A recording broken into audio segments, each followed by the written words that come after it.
On est donc avec une grande dame de l'information, j'ai envie de dire quand même, vous qui nous avez informés pendant plus d'une vingtaine d'années. Bonjour Claire Chazal. D'abord, je continue à informer. Merci de le remarquer. C'est Mais vrai, voilà. il faut le souligner, vous êtes tous les jours de la semaine sur France 5 dans Entrée Libre, et puis également le week-end sur France Info dans Soyons Clairs. Et puis aussi à la radio, Radio Classique, le samedi. Oui, je continue à informer, mais en me centrant sur l'actualité culturelle. Donc, évidemment, je n'atteins plus un public généraliste, mais j'essaye de convaincre les gens de venir écouter ce qu'on dit sur la culture. Alors justement, on va y revenir dans quelques instants, c'est ce journalisme. Mais avant toute chose, vous êtes là aujourd'hui pour parler d'une passion que peut-être peu de gens connaissent sur vous, la danse. D'où est-ce qu'elle vient? Oh, je crois que j'en ai souvent parlé, bon, mais je comprends que ce ne soit pas vraiment comme ça qu'on me voit tout de suite, bien sûr, puisque je n'en ai pas fait mon métier. Moi, cette passion, elle me vient de l'enfance, et comme beaucoup de petites filles, je suis allée dans des cours de danse, peut-être à l'âge de 9 ans ou 10 ans, et sans doute emmenée par mes parents, mais aussi avec oui, une volonté personnelle. Et ça me plaisait, ça m'a plu tout de suite. J'ai suivi beaucoup de cours. J'aurais évidemment rêvé d'être à l'école de danse de l'opéra, mais à l'époque c'était assez incompatible avec les études, la scolarité. Disons que c'était plus difficile. Ça n'est pas le cas aujourd'hui. Et évidemment, je baignais moi plutôt dans une atmosphère, j'allais dire, de sérieux et d'atmosphère intellectuelle. Donc j'ai aussi préféré me concentrer sur mes études. Donc je n'ai fait de la danse qu'en amateur. Bon, justement, on va en reparler maintenant de ce journalisme. Est-ce qu'on peut dire que vous avez été, parce que c'est le thème de, de cette année, la passion, passionné par votre métier de journaliste? Oui, c'était pas du tout une vocation, donc je le précise, puisque moi j'ai fait HEC, j'ai fait des études d'économie, j'ai passé des concours et j'avais pas du tout à ce moment-là, disons en sortant du bac à 17 ans, j'avais pas du tout l'idée que je deviendrais journaliste. Aucun des membres de ma famille n'était journaliste. Je lisais bien sûr les journaux.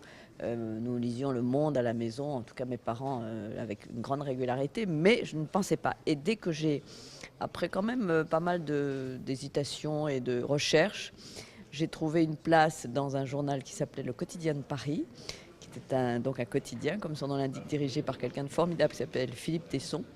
J'ai su que c'était ce que j'aimais faire et c'est devenu instantanément une passion. Alors, cette passion, vous l'avez exercée, comme je le disais au début, pendant quasiment 30 ans, tout d'abord sur Antenne 2 et ensuite sur TF1. Alors, je précise Oui. que j'étais d'abord dans la presse écrite et j'y tiens beaucoup parce que donc, le quotidien de Paris, c'était un quotidien de presse écrite. Ensuite, je suis allée aux Échos. Donc moi, j'ai vraiment fait mes armes dans la presse écrite car ce que j'aimais, bien sûr, c'était transmettre, c'était chercher l'information, mais j'aimais écrire. C'est pour ça que j'ai choisi ce métier à ce moment-là. Et j'en ai été satisfaite très vite. J'aimais écrire, j'aimais voir le papier imprimé, j'aimais voir mon nom, mes initiales au bas d'un papier. J'en ai été vraiment... ça m'émerveillait au début. Et donc j'ai aimé le travail de journaliste dans la presse écrite. Le hasard a voulu ensuite que j'arrive à la télévision. Mais ce n'était pas du tout une vocation. Alors justement, après donc cette grande aventure quand même, on le disait, plus de 24 ans au journal de TF1, vous avez dû quitter votre poste pour rejoindre ensuite France Télévisions et France 5 pour commencer d'entrée libre. Comment se passe cette nouvelle vie après les JT Bah, oui, j'ai quitté TF1 il y a maintenant 2 ans, un peu plus de 2 ans. C'était évidemment un choc sur le moment, mais ça c'est normal.